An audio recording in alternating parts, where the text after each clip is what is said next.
રાજ્યભરના તમામ મુખ્ય સમાચારના અંતિમ અપડેટ સાથે હું ચિરાગ 10 સુધીમાં આપનું સ્વાગત છે। અલગ અલગ 4 મહત્વના મુદ્દાની ચોક્કસ વાત કરવાની છે, પરંતુ સૌથી મોટા સમાચાર મળી રહ્યા છે અમરેલીથી, જ્યાં દરેડ ગામે લગ્ન પ્રસંગમાં જમણવારમાં ખોરાકી ઝેરની અસર થઈ હોવાના સમાચાર છે।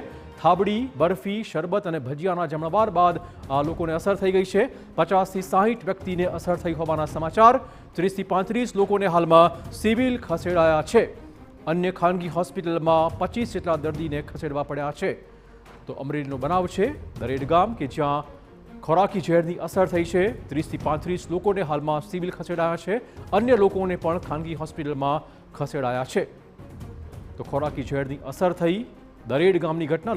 લગ્ન પ્રસંગે જમણવાર હતો અને જ્યાં આ ખોરાકી ઝેરની અસર થઈ છે। હાલમાં તમામ લોકોને અલગ અલગ હોસ્પિટલ્સમાં ટ્રીટમેન્ટ આપવામાં આવી રહી છે। જાનની અંદર જમણવારી ગોઠવેલી હતી દરેડની અંદર। એની અંદર બપોરે ભોજન લેતા નાના બાળકોને પહેલાં ફૂડ પ્રોવિઝન દેખાતા, ત્યારબાદ એનાથી મોટી ઉંમરના 12 થી 13 વર્ષના છોકરાઓને દેખાયું।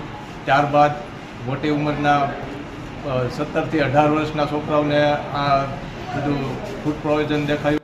તાલુકાના દરેડ ગામમાં આજે એક લગ્ન પ્રસંગે ફૂડ પોઈઝનિંગના કેસીસ થયા।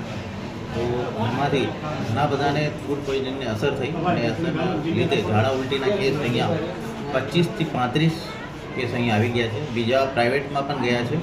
લગભગ 50 થી 60 માણસોને અસર થઈ એવું વર્તારો છે।